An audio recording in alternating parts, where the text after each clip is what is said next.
C'était un petit peu la Belle au bois dormant, Villers-en-Prayère. Il fallait la réveiller pour que ça devienne un lieu approprié, recevoir tout le public qu'on envisage de recevoir. Centre de ressourcement, moi je trouve que c'est très bien, parce que c'est le retour à la source quelque part. C'est prendre en compte vraiment qu'est-ce qui nous nourrit fondamentalement, et donc toutes les activités vont graviter autour du ressourcement dans le sens noble du terme.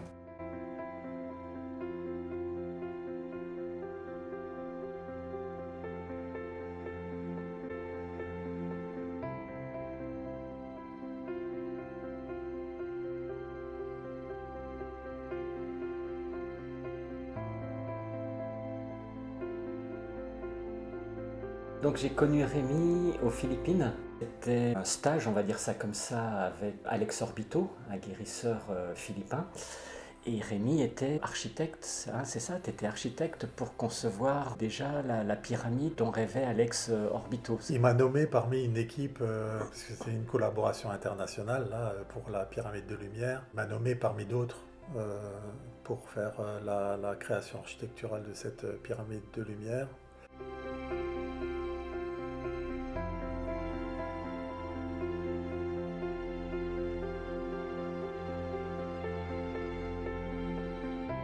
Bios en grec, c'est vraiment la vie, quoi. C'est la santé, le bien-être. Donc on va être centré à la fois sur l'occupant et aussi sur le bien-être de l'environnement, c'est-à-dire le respect de la planète, quoi.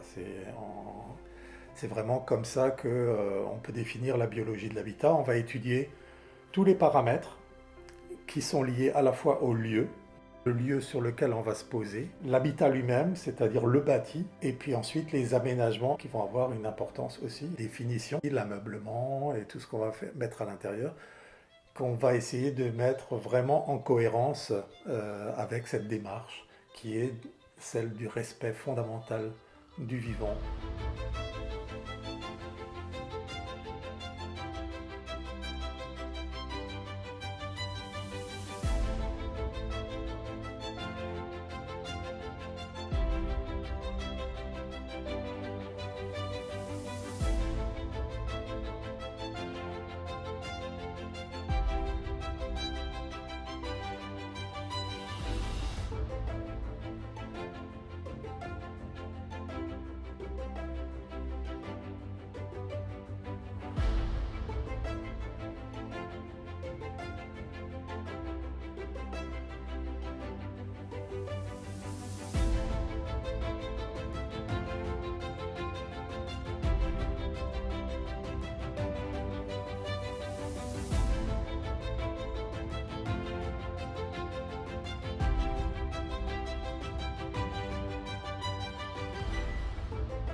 Pas aujourd'hui vraiment un centre de ressourcement qui se projette dans les décennies à venir, qui n'est pas ce lien.